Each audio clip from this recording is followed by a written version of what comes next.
Pessoal, essa noite o Aeluz tem a alegria de receber essa figura que já parecia simpática por essa foto. Olha que sorriso mais gostoso. Mas engana a foto, ele é muito mais. Ele é muito melhor pessoalmente. E hoje, essa noite, ele é todinho nosso. Vai nos trazer um tema bastante importante, bastante complexo e intrigante. E isso, quem vai nos falar é o Dr. Gustavo Giroto. Ele é do Consolador, uma casa espírita de Rio Preto. É médico oncologista do HB e da Santa Casa. Mas hoje à noite ele é o nosso companheiro, nosso convidado querido, nosso irmão que veio nos dar a alegria da sua presença e dos seus esclarecimentos. Muito obrigada pela sua presença, querido.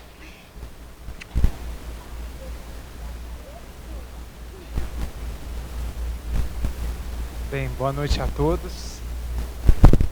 Alguns rostinhos conhecidos aqui, pacientes meus aqui, outros amigos de Ideal Espírita. Você, Ander, muito obrigado, você, Estela, pelo convite. Para mim é um prazer estar aqui no Aeluz, uma casa tão conhecida, e é a primeira vez que eu venho aqui, apesar de já morar em Rio Preto já tem 11 anos, até que demorou bastante, né, Sander, para vir aqui, e fico muito feliz e muito honrado pelo convite.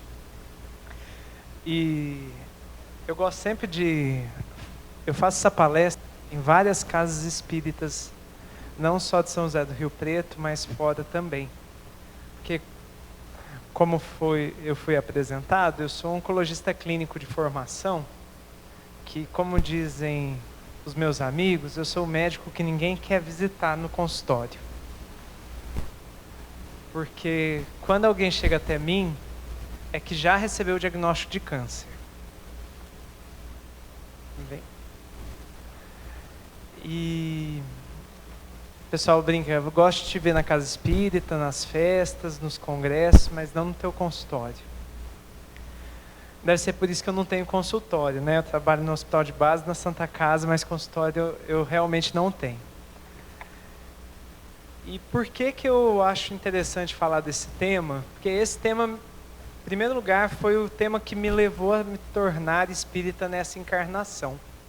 Por incrível que pareça, eu venho de uma família católica. Aí vocês vão falar, ele vai falar da história dele. Não, é só para contextualizar o porquê que eu falo desse tema, que está intrinsecamente ligada à minha vida como médico e como espírita. Então, a minha vida. Então, eu estava na faculdade de medicina, no primeiro ano de faculdade, lá em Teresópolis, no Rio, e meu avô, que morava aqui em São José do Rio Preto, eu morava com ele aqui. Ele foi fotógrafo aqui, os mais antigos certamente ouviram falar nele, ele chamava Jaime Colagiovanni, era bem conhecido aqui. E ele teve um câncer no aparelho digestivo, diagnosticado em outubro de 1996. E ele desencarnou em maio de 1997. Realmente foi extremamente rápido. A gente nem descobriu o que a gente chama de sítio primário do câncer, de onde que o câncer nasceu. A gente já descobriu com a doença, como a gente chama, doença metastática. Quer dizer, a doença tinha nascido em algum órgão do aparelho digestivo dele e tinha se disseminado para outros órgãos. No caso dele, já tinha metástase no fígado e metástase pulmonar. E várias. E ele diagnosticou porque ele começou a ter uma falta de ar. E eu estava no primeiro ano de faculdade. Então, assim, primeiro ano de faculdade de medicina é basicamente anatomia, histologia, fisiologia. Você não sabe absolutamente nada sobre doença. Está estudando o funcionamento normal de um corpo. E quando ele diagnosticou, começou aquela enxurrada de ligação da família para mim. Gustavo, pergunta para os seus professores. Eu falava, mas mãe, pai, não é assim. Ah, vai estudar sobre o câncer. Eu falei, gente, eu estou no primeiro ano, ainda não dá. Estou aprendendo o funcionamento do corpo ainda. Não...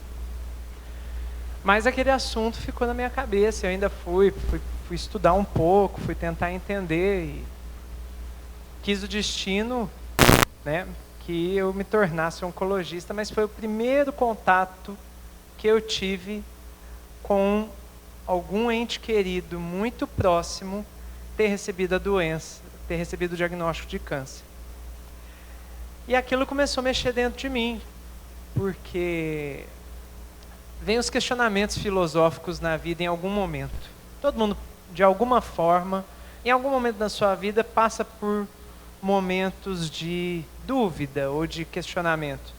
São raras as pessoas que não têm muitas dúvidas durante uma encarnação inteira. E nessa época eu estava em dúvida sobre a minha fé em relação a aquilo que eu tinha aprendido no catecismo, na crisma e trabalhando em grupo de jovem da igreja. Como vocês veem, eu sempre fui ativo do ponto de vista religioso. Mas algumas dúvidas assolaram e eu fui conhecer a doutrina espírita lá em Teresópolis, numa cidade que eu não conhecia ninguém, foi onde eu passei. E aí eu tive um contato com um médium de uma casa espírita. E ele falava, um dia eu cheguei nessa casa e ele falava assim: você é médico, né? Eu falava: não, estou na faculdade ainda. Ele falou: não, mas você já veio com essa programação na sua vida, para que você fosse médico. E para estudar doença é difícil, né? Eu falei: não, nem sei o que eu quero. Naquela época eu ainda pensava em fazer neurocirurgia. Doce ilusão, né? Achar que eu teria habilidade manual para fazer cirurgias tão complexas. Não tenho definitivamente. E aí eu comecei a me interessar e falava: mas você tem que estudar medicina, mas eu recomendo que você estude a literatura espírita. Foi numa conversa, foi o primeiro contato que eu tive com doutrina espírita na vida. E eu tive muito medo, porque eu vinha de uma formação tradicional, então, não vá num centro espírita, porque lá você vai ver mesa girando, você vai ver gente incorporando, era o que se falava naquela época para mim. Mas mesmo assim a curiosidade foi tamanha que mesmo assim eu venci o medo e fui, né? Mas fui daquele jeito, né? Apavorado. Cheguei lá, não sabia com quem conversar. Eu falava: você que é o dono, nem sei o nome disso daqui. E aí foi esse primeiro contato que eu tive com a doutrina espírita. E aí eu comecei a estudar.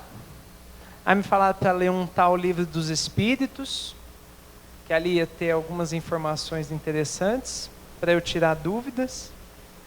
E aí eu comecei a frequentar as palestras e comecei a estudar a doutrina, estudar a faculdade. E aí vinha essas dúvidas: afinal de contas, por que alguém tem um câncer? Por que afinal alguém desenvolve uma doença a partir da própria célula do próprio corpo? Uma célula que era antes normal, ela transforma. Então, quem lembra disso? Vou tentar lembrar um pouco aqui. Quem lembra disso daqui mais ou menos? Olha, gente, eu sou péssimo para desenho, mas vocês vão me ajudar, tá?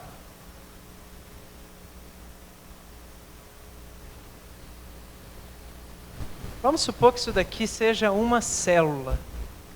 Todo mundo lembra disso, da época do colégio, da faculdade? Lembra, né? Pois é, que é uma célula. Então, toda célula é composta por núcleo, citoplasma e membrana plasmática. Tudo bem? Tudo bem até aí, né? E dentro do citoplasma, nós temos as chamadas organelas, que equivale dizer mais ou menos o que os órgãos fazem para o corpo físico, as organelas fazem para a célula, tudo bem? E dentro da célula tem dois lugares que a gente armazena toda a informação genética, que a gente dá o nome de, quem sabe? DNA. Muito bem. Nossa informação genética está no DNA. E o DNA, ele está basicamente em dois lugares na célula. Um lugar é esse aqui, que a gente chama de núcleo. Um outro lugar, a gente também tem DNA, vocês sabem onde? Alguém da área de saúde sabe? Onde que nós temos DNA na célula? Alguém sabe? É na mitocôndria. Alguém já ouviu falar da mitocôndria? A mitocôndria, ela é responsável pela respiração da célula. Então, é o pulmão da célula, a mitocôndria. Tudo bem? Então nós temos DNA no núcleo e aqui. E aí em 2001, isso eu estava perto de me formei em 2002. Fevereiro de 2001 tem a publicação na Nature e na Science, duas revistas das mais prestigiadas do mundo do ponto de vista científico, um projeto que, inclusive, gente, eu não sei se os amigos sabem, o Brasil teve papel fundamental nesse projeto. Ele não foi irrelevante, muito pelo contrário, o Brasil teve uma atuação maravilhosa no chamado projeto Genoma Humano. Lembra que eles falavam assim, descobrimos o livro da vida. Vamos abrir esse livro e ler sobre esse livro, não é? Muito bem. Eles abriram o livro. Eles conseguiram ler o livro? Até hoje, não. A gente lê muito mal esse livro até hoje. Por quê? Porque eu só queria comentar, sabe quantos mil genes, que é o nosso código genético, ele depende dos genes para mandar informação para a célula. Então o gene é como se fosse os tijolinhos do nosso sistema genômico, do nosso genoma. Vocês sabem quantos genes nós temos, nós seres humanos? Alguém sabe? Não. 30 mil genes. Toda a informação genética estão em 30 mil genes. Um número. E as letras desse livro, que a gente chama de pares de base nitrogenada, nós temos aproximadamente 3 bilhões. Mas desses 30 mil, gente, sabe quanto que a mosca do vinagre, quantos mil genes a mosca do vinagre tem? Alguém sabe? Não? Então eu vou dizer para vocês. Deve ser o quê? Humano tem 30 mil, deve ter o quê? Uns 1000? Dá para pôr mais ou menos? A gente é 30 vezes maior que a mosca, né? Mais, né? Vamos pôr 10 genes, 15 genes? Não. A mosca tem 17 mil.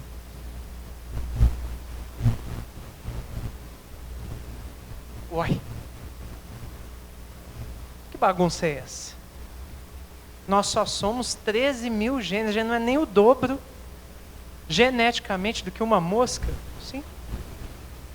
Vocês sabiam disso? Então já valeu a pena ter vindo aqui hoje, Luciano. Porque o pessoal já sabe que é apenas 13 mil genes a mais que uma mosca. Isso já dá uma primeira lição do estudo de hoje. A gente tem que ser humilde. Primeira lição, humildade. Que você é 13, você, todos nós aqui somos só 13 mil genes a mais que uma mosca. Primeira lição do dia. E aí, o pessoal começa a pensar assim, mas Gustavo, me conta, como é que a gente tem tanta doença? Por que a gente sofre? Por que a gente tem câncer? Bem, para começar, vamos começar do básico. Todo mundo nasce, cresce, alguns multiplicam, né? Antigamente eu falava multiplica, não, alguns multiplicam e todos desencarnam, não é assim? Muito bem, todos nós. Quando o nosso espírito, agora vamos lembrar lá a doutrina espírita, quando o nosso espírito foi criado, ele foi criado de que forma o nosso espírito? Quando nós fomos criados por Deus, nós fomos criados simples e ignorantes, não é isso? E a nós está destinado sermos um dia perfeitos. Até aí tudo bem? Muito bem. Então, nascemos simples e ignorantes e vamos dentro desse processo evolutivo chamado imortalidade, aprender até chegarmos dentro da categoria de espíritos puros. Não é assim? Muito bem. Aí a gente começa a pensar da seguinte forma: mas Gustavo, os nossos hábitos de vida e a nossa predisposição genética, isso de alguma forma interfere nas provas que nós teremos que passar na nossa vida atual ou qualquer outra vida? Sim ou não, turma? Sim. A nós foi dado a consciência, e do mesmo jeito que foi dada a consciência, à medida em que fomos evoluindo, o nosso livre-arbítrio foi aumentando, não é assim? Estamos falando a mesma língua, turma? Sim. Então, à medida em que evoluímos, o nosso livre-arbítrio aumenta, não é verdade? Nossa capacidade de escolher é melhor. Eu gosto de dizer que, assim, à medida que a gente evolui, é como se fosse dá pra gente fazer analogia com o computador, não é? Essa até é uma analogia que os médiuns devem usar para a vida deles, porque é o que a gente fala. Por exemplo, quanto mais ferramenta você tem, quanto mais você estuda, mais a espiritualidade tem condição de utilizar aquele conhecimento que você tem, não é isso? Porque afinal de contas, né, de que forma os espíritos interferem na nossa vida? Está lá no Livro dos Espíritos, como que é? Mais do que imaginas, de ordinário, são eles que vos conduzem, não é isso? Então, na verdade, a gente escolhe companhia. Desde o dia que a gente encarna, desencarna, reencarna, o que a gente escolhe é companhia. Por isso que para nós é tão difícil viver sozinho. Porque sempre a gente vai estar acompanhado. Nem que seja do nosso anjo guardião, por mais distante que a gente esteja dele.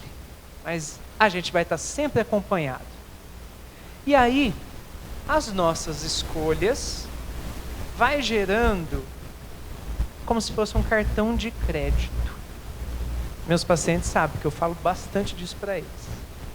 Tem alguns aqui que não vão me deixar mentir. Fala o seguinte: a gente tem um cartão de crédito chamado corpo físico. Uns têm limite maior, outros têm limite menor. Mas todos vão ter que prestar contas para o gerente. O que eu estou querendo dizer com isso? Quando a gente desencarna, a gente vai para o mundo espiritual. A gente é só espírito ou a gente ainda tem matéria quando a gente desencarna, turma? A gente tem matéria, não tem? A gente é composto, nós que estamos aqui encarnados, pela tríade, então é corpo, qual é o outro? Perispírito e espírito.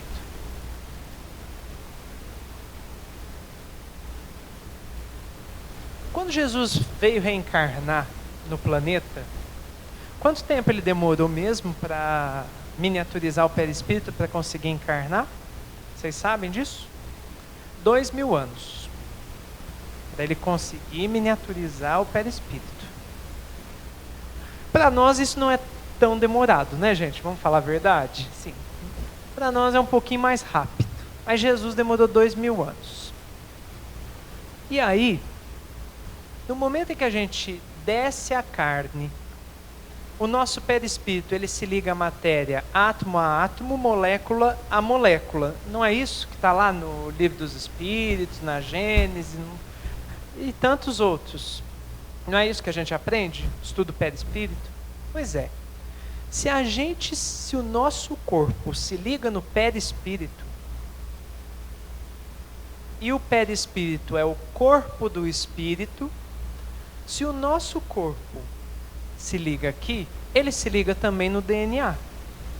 Que se é átomo, átomo, molécula, molécula, ele está ligado no DNA, não é verdade? E tanto o perispírito no corpo, quanto o corpo no perispírito. Então o perispírito tem DNA?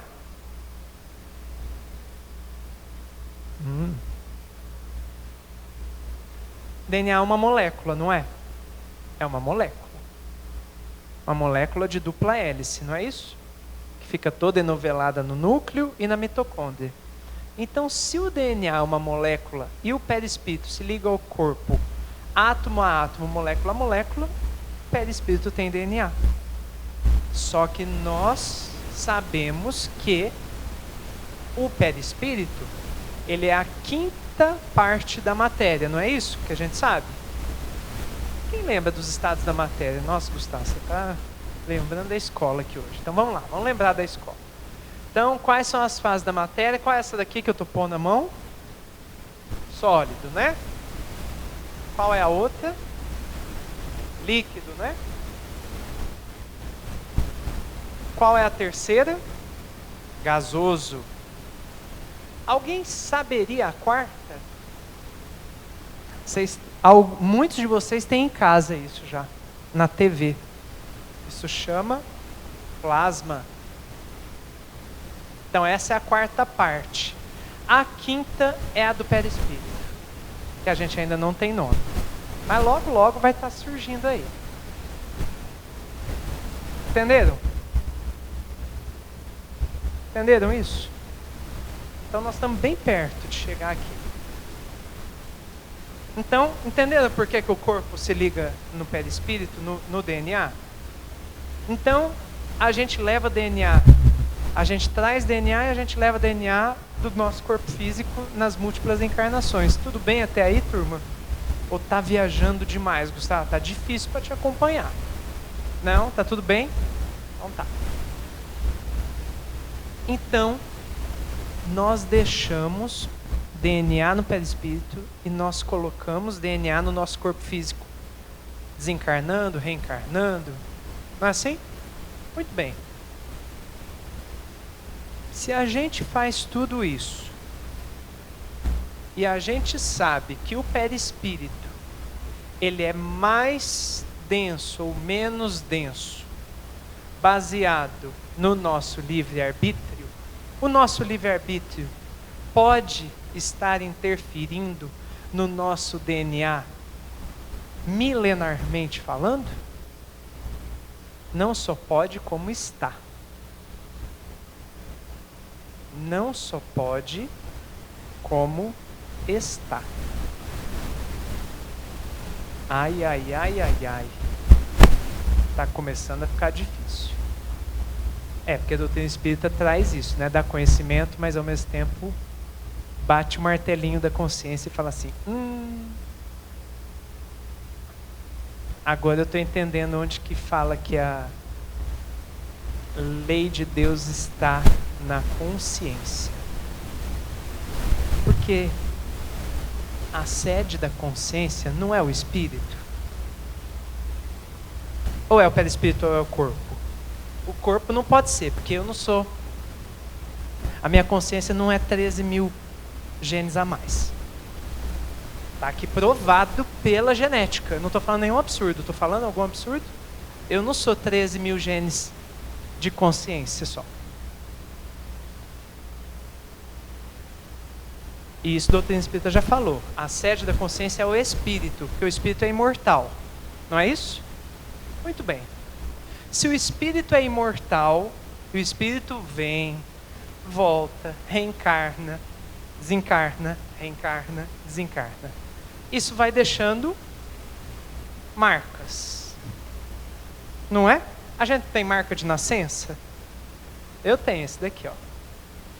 Minha mulher já tentou tirar um monte de vezes. Você não vai tirar essa pinta, isso vai virar um melanoma. Fala, não, isso daqui é de nascença, fica tranquilo, estou olhando para ele. Vocês acham que o nosso DNA também não deixa marcas no nosso perispírito, turma? É claro que deixa. Por isso que nós sabemos que, e está lá na codificação, quanto mais evoluído é o espírito, menos denso é o perispírito. Não é isso, turma? A gente não sabe, por exemplo, quem leu Nosso Lar ou assistiu o filme Nosso Lar? Ergue a mão. Lembra que a mãe do André Luiz volitava? Todo mundo lembra disso? Todo mundo, ela já era considerada, ela já estava na categoria de espírito livre, não é assim? Como se fosse um espírito puro. Lembra disso? Por quê? Porque ela era mais amada por Deus do que André Luiz? Ou do que nós? Lógico que não, né, gente? Porque ela fez as escolhas dela, e dentro do processo de escolhas dela, ela conseguiu, ela alcançou o nível para volitar e ser um espírito livre.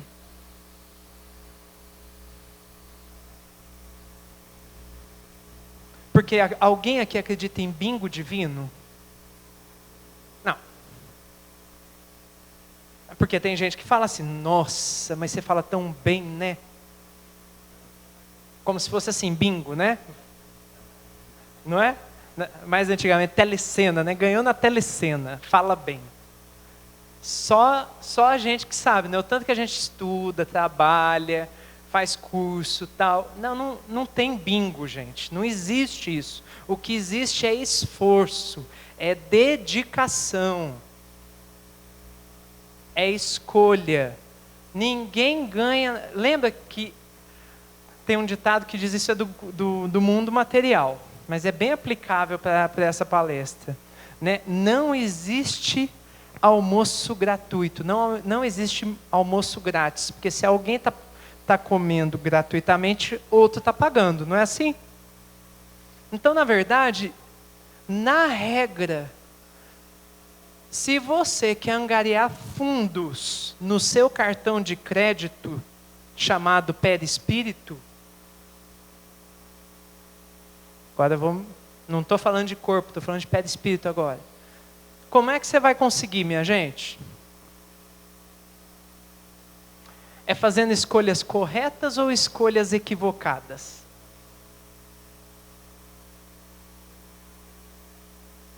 A gente tem roteiro para isso?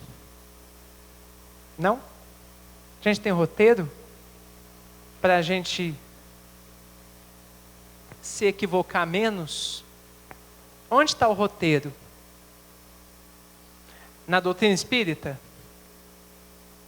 Não.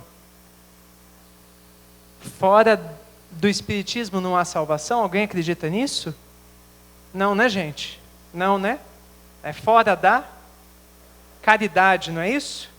E caridade é caridade material e caridade moral. Não é isso que a gente aprende? Não é os princípios da reforma íntima? Não é isso que a gente acredita? Então, se a gente acredita em reforma íntima, a gente está falando em reforma de perispírito, ou não? Porque quando a gente quer mudar o look, a gente muda, né? Põe uma roupa um pouquinho mais solta, não é assim? Ou muda o cabelo, não é assim? É muito comum, né? Especialmente os espíritos reencarnantes do sexo feminino, né? Tem mudança na vida, muda o cabelo, não é assim? Do sexo masculino, normalmente é a circunferência abdominal que muda. Então, mas se a gente faz as nossas escolhas, existe um Deus inquisitor cobrando a gente diariamente do que a gente faz ou deixa de fazer, e falando assim, você está errado, você não faz assim, você está errado. Existe um Deus assim para nós? O Deus de Moisés, o Deus punitivo, o Deus que não ama, é esse o Deus que a gente acredita? Não, né, gente? Porque se for esse Deus que a gente acredita, a gente está tendo equívoco doutrinário. Isso é equívoco doutrinário. Porque esse Deus é lá do Velho Testamento. A gente já está na terceira revelação e a gente ainda está pensando igual no Velho Testamento, não é assim? Então, se a gente pensa corretamente, a gente vai falar corretamente, a gente vai comer corretamente, a gente vai se cuidar corretamente, a gente vai viver corretamente. Porque a base de tudo é o pensamento. Ou não é? Tudo é baseado na sua escolha. E se a gente vai e volta, vem e vai, como nós acreditamos que é assim, tudo bem? Isso vai deixando marcas, ou máculas, dê o nome que você quiser, ou manchas, dê o nome que você quiser. Se isso for uma coisa equivocada. Porque a origem dos hábitos de vida estão aonde? Nosso pensamento, não é assim? No nosso maniqueísmo. O que é maniqueísmo, Gustavo? Naquela ideia de formar arquétipos, modelos e de perpetuar modelos. Ou a gente não é isso? A gente faz uma leitura pessoal, mas a gente sempre usa modelos para se constituir, ou não é? Começa na infância com o modelo parental, dos pais, não é assim? Começa ali, o alicerce é ali. Depois, isso pode ser modificado à medida em que nós vamos evoluindo. Por exemplo, na adolescência, os modelos coletivos, o comportamento dos jovens, a gente tenta eles andam em bandos, não é assim? A gente andava também, não é? A gente fala eles como se a gente não tivesse feito isso, né? E a gente vai. E aí chega na idade adulta, a gente vai repetindo modelos. E aí está o grande perigo. Está o grande perigo. No momento em que você começa a repetir modelos sem analisar se aquilo é o melhor para a sua vida. Alguém já parou para pensar nisso?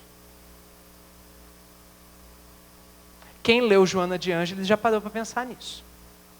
O problema é que pouca gente lê Joana de Ângeles, não é, o Sander? Que é difícil. Ou literatura difícil, não é? Quem já tentou ler Joana aqui sabe o que eu estou falando. Porque exige mais da gente, tem que estar ali. Antigamente tinha que ter o dicionário do lado, hoje é simples, tem o Google, gente. Né? Às vezes você não precisa nem digitar, por voz você já dá o comando, aparece lá a tradução da palavra, não é assim? Porque a gente tem dificuldade às vezes de interpretar o texto que a gente está lendo. E aí a gente fica usando esses modelos. E aí a gente vai entrando no chamado automatismo do mundo. Se todo mundo faz, eu vou fazer. Se todo mundo age assim, eu vou agir. Se todo mundo faz a mesma coisa, eu vou fazer igual. Aí eu gosto de lembrar o que os pais nossos diziam, né? Quando a gente falava assim, o pai falava assim, você fez isso, meu filho? Não, mas todo mundo fez. Eu não quero saber, você é meu filho. Os outros não são. Não era assim? Senhores pais, senhoras mães, não é assim que fala? Então por que a gente repete? E em geral a gente repete o que não é apropriado. Já perceberam isso? Ou tendência para a gente repetir coisa errada, não é? E isso vai gerando, porque a gente fala assim, mas Gustavo, isso é o normal. Sim, isso não é o normal, isso é o habitual. E se a gente fica condicionado nisso, isso vai gerando formas, pensamento repetitivos. Porque eu brinco que quem leu nos domínios da mediunidade sabe que a espiritualidade ela usava psicoscópio para ver o que a gente estava pensando de maneira mais escondidinha. Isso lá naquela literatura de 1940, 50, falou, olha que beleza, hoje não tem necessidade porque hoje existe Facebook. Não estou falando algum absurdo? Hoje existe o WhatsApp. Mensagem de voz é rápido. Não é assim? Então, parece que hoje a gente perdeu um pouco do recato na hora de falar. E aí a gente joga. E isso vai compondo uma psicosfera no planeta, não vai? Porque a união de diversas formas de pensamento gera uma psicosfera no planeta, não é verdade? Aí, mas se eu não gritar, se eu não esbravejar, a pessoa não vai me escutar. Se eu não brigar, se eu não violentar, eu não vou ser ouvido. Parece que hoje a gente ficou muito refém de uma necessidade absurda de exposição, porque todo mundo faz isso. E a gente não mede as consequências dessa hiper mega exposição, do quanto que isso pode gerar problemas para a nossa vida, gente. Mas é só uma foto, é só uma mensagem, é só... Agora, vai multiplicando isso. Eu imagino, quem chega no plano espiritual, lógico que não vai ter isso, mas eu brinco nas palestras falando assim, aqui imprimir para você o que você escreveu durante sua encarnação no Facebook, no Instagram e no WhatsApp. Ai, ai, ai, ai, ai.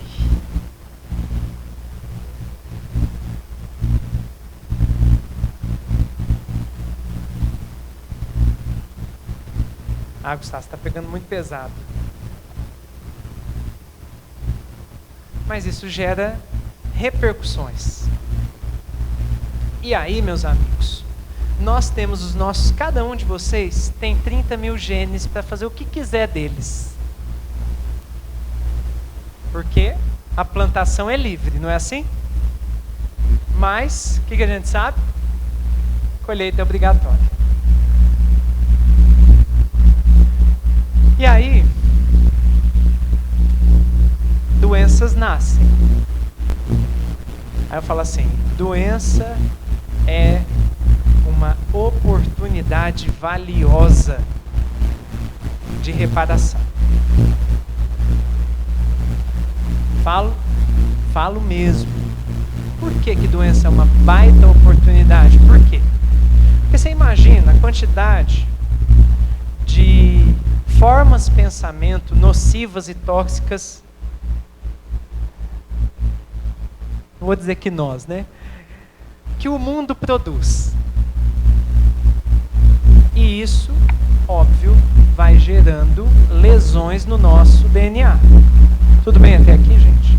Porque a outra novidade do estudo da genômica é o estudo da toxicidade genômica. Por exemplo, vocês sabiam que a pessoa depressiva ou com mau humor, a gente já tem dado científico mostrando que a atividade de uma célula, que ela é fundamental para guardião do genoma, chamada célula NK, que a gente chama de célula natural killer, ou matadora natural. Então essa célula faz parte daquele sistema para não deixar a gente ter doenças como câncer. Então, se a gente tem mau humor, se a gente é depressivo, a atividade dela diminui. Ela tem o famoso beijo da NK. A NK beija e desintegra tumor antes dele nascer. Ou uma bactéria, um vírus.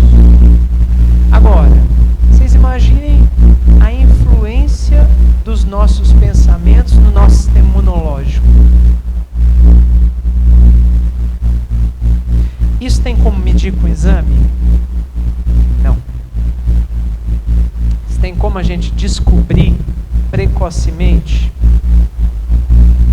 Baseado na medicina atual, posso garantir a vocês que não. Porque baseado na medicina atual, o que a gente pode fazer, a primeira coisa é medicina preventiva do espírito, que é o que nós estamos fazendo aqui hoje. É repensar a atitude. Então mudar hábito de vida. Porque mudar hábito de vida é mudar o quê? Pensamento. Não é? Comer menos. Se tomar mais água. Porque o nosso planeta chama Terra, mas o certo é esse planeta ser chamado água, né? Assim como a gente devia acreditar que a gente é mais líquido do que sólido, porque 70% do nosso corpo é água e 70% do planeta é água, não é assim? Agora, o corpo físico, ele ainda atua como um filtro potente. E a gente ainda recebe um monte de fluido, que quem quiser estudar com um pouco mais de profundidade, vai na Gênese e depois vai ler... fugiu agora, daqui a pouco eu lembro, da literatura de André Luiz, daqui a pouco eu lembro. Que a gente tem um monte de barreira fluídica antes de chegar no corpo físico. Vocês sabiam disso? Por isso que a gente demora tanto para ter doença. Outros nem... A minoria pode ter precocemente, na idade infantil, não é? Mas a grande maioria vai ter na idade adulta ou na velhice, não é assim? Que a gente vai ficar doente, regra geral, não é isso? Por quê? Porque tem muito bloqueio até chegar no corpo físico. Os fluidos, então você toma água fluidificada, você toma passe, você faz... Então há uma série de bloqueios que a gente tenta, melhora pensamento, age de maneira mais reta na vida. Por quê? Freios. E aí, gente, em geral, os cânceres, que é o objetivo da nossa aula, eles em geral vão ter só na idade adulta, muito lá na frente. É muito. A maioria das pessoas vai ter câncer depois dos 50 anos. Se nós não desencarnarmos muito cedo, provavelmente todos nós um dia teremos um câncer. Não se assustem. Isso é previsto. E não dos cânceres devastadores, avassaladores, dos cânceres mais lentos, que é para ajudar a gente a servir como ferramenta de aprendizado. Como assim, Gustavo? Porque no momento que vem a dor física, em geral a gente repensa uma série de atitudes, uma série de coisas que a gente faz. A gente muda as prioridades, aí a gente prioriza mais a qualidade de vida, a vida em família, a vida com as pessoas que a gente ama, fazer as coisas que a gente gosta, em detrimento daquilo que a gente não gosta. A gente evita problemas, a gente busca solução. Não é assim que a gente faz? Regra geral, a gente se torna uma pessoa melhor. Eu escuto isso diariamente. As pessoas falam para mim, depois do câncer eu sou uma pessoa melhor. O câncer foi uma oportunidade bendita que eu tive. Ah, mas então eu vou querer ter câncer? Não estou falando que todo mundo tem que querer ter câncer, viu, gente? Mas aproveitem as oportunidades que a vida traz. E aí, quais os conselhos que a doutrina espírita nos traz? E o que fazer com esses ensinamentos? Por exemplo, vale a pena ficar irritado, meus amigos? Porque é óbvio, né? A irritação, isso provavelmente a longo prazo, isso gera o chamado estresse da vida moderna, não é isso? Isso vai ter repercussão no nosso sistema imunológico, vai ter repercussão no DNA, isso vai chegar um dia na nossa célula do nosso corpo físico. Isso vai gerar uma mutação que poderá gerar um câncer. Vale a pena a gente ficar brigando? Vale a pena a gente viver em constante desarmonia com as leis que estão lá no Evangelho segundo o Espiritismo, que é o nosso roteiro seguro?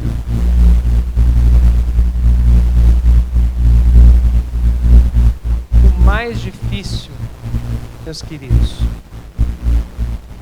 é a gente lembrar que todos nós temos o direito de ser felizes. Isso é tão difícil. Hoje em dia a gente fica vendo catástrofe, tragédia. A gente tem problema no trabalho, problema na família, problema de saúde. Mas onde que está a esperança que fez com que nós nascêssemos numa pátria abençoada que está destinada a ser a pátria do Evangelho.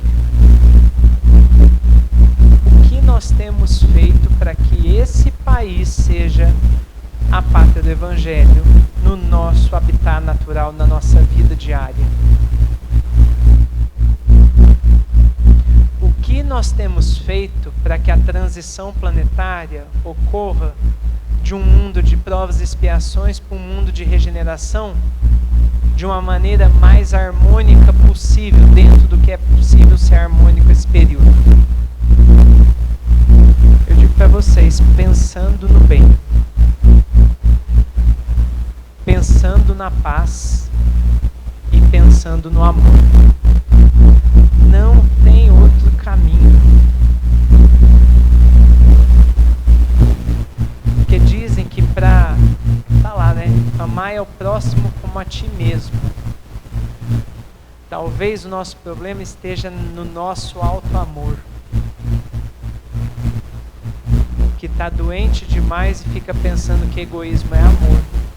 Ou nem isso, simplesmente vê e não consegue sair da redoma de repetições que todo mundo faz igual. A oportunidade que a doutrina espírita traz é uma oportunidade única, é uma oportunidade de mudança, mas sem radicalismos. Porque a mudança começa dentro da gente. E aí é como educar filho. Vale mais a palavra ou o exemplo? É exemplo. Se a gente quer que o nosso mundo chegue no nível que a gente sonha, o câncer é uma oportunidade de ouro, de estudo e de aprendizado, para que o egoísmo desta célula, que quer tudo para si e nada para as outras, porque o câncer é isso, uma célula egoísta por natureza. Ele cria uma rede para que o alimento chegue para ele e não chegue para o corpo físico. E aí ele se dissemina.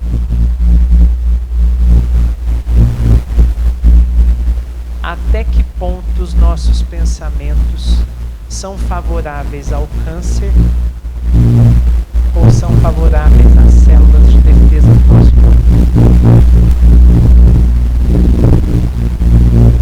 Nosso pensamento é egoísta ou nosso pensamento é de caridade? Nossos atos são egoístas ou nossos atos são de caridade?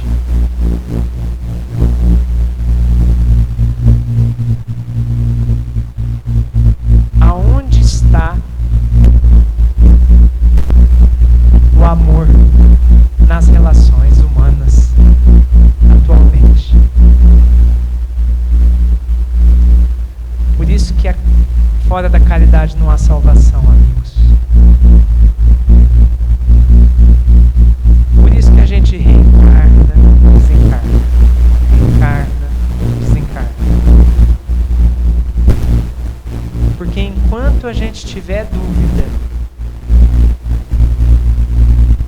nós não vamos conseguir sair dessa repetição de encarnações, em que a gente muda a capa, muda os títulos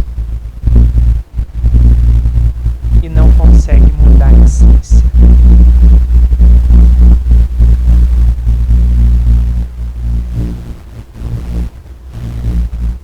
As doenças são oportunidades de ouro. O câncer não é diferente. Mas para isso a gente precisa ficar doente? Não. A gente pode começar de novo todos os dias. Paulo disse que o amor cobre 1 milhão de pecados, não é isso?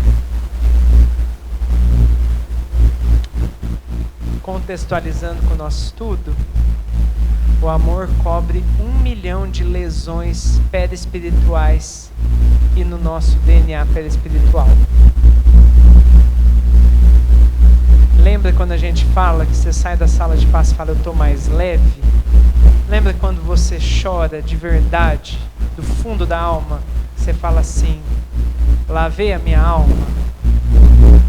Lembra quando você chorou de felicidade da última vez que você viu uma pessoa que você amava muito? Lembra disso, todo dia.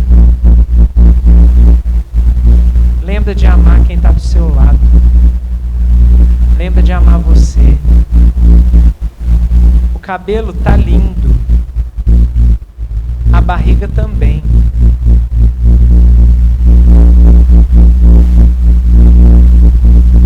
É olhar diferente. Não é olhar como todo mundo. Porque infelizmente, para que todo mundo olhe diferente, alguém tem que fazer diferente antes. Que a mudança comece hoje, para aqueles que ainda não mudaram. Se não der tempo para hoje, que comece amanhã. Como Santo Agostinho recomenda, e está lá no Evangelho segundo o Espiritismo, faz uma análise do seu dia. Foi assim que ele disse que ele evoluiu. Antes de dormir, analisa como foi seu dia. Pensa o que você fez de bom e pensa o que você fez que poderia ter sido melhor. E no outro dia você fala, eu vou fazer diferente.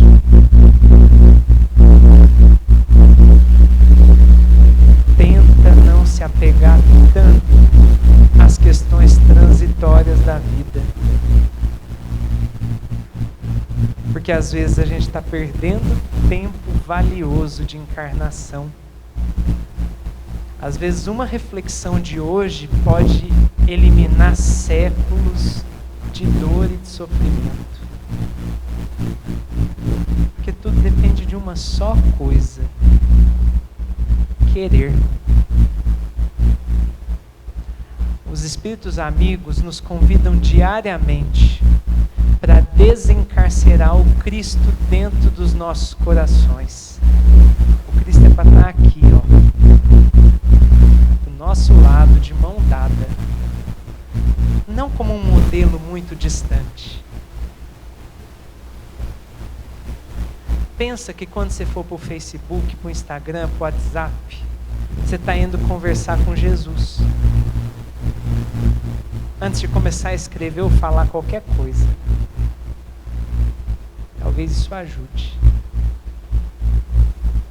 Pensa que antes de falar aquela palavra amarga e dura para aquela pessoa que pisou na bola com você, você aprenda a contar até 10. Se com 10 você ainda quiser falar, conte até 100. Até passar à vontade. Mas sobretudo, não esquece que nós viemos aqui para amar e ser amado. E que cada encarnação de cada um de nós foi planejada para dar certo. Se não deu, é porque algumas escolhas talvez não tenham sido as mais corretas. Mas ainda assim, nós vamos ter outras oportunidades. E essas oportunidades vão ocorrer porque não existe o Deus punitivo. Para nós não existe mais. Existe o Deus do amor, o Deus que Jesus nos ensinou. Está nas nossas consciências e nos nossos corações. E que nós lembremos, nos momentos mais duros, de que ao desencarnar, um dos pedidos de Maria, que Humberto de Campos narra no último capítulo de Boa Nova, foi passar pelas prisões de Roma,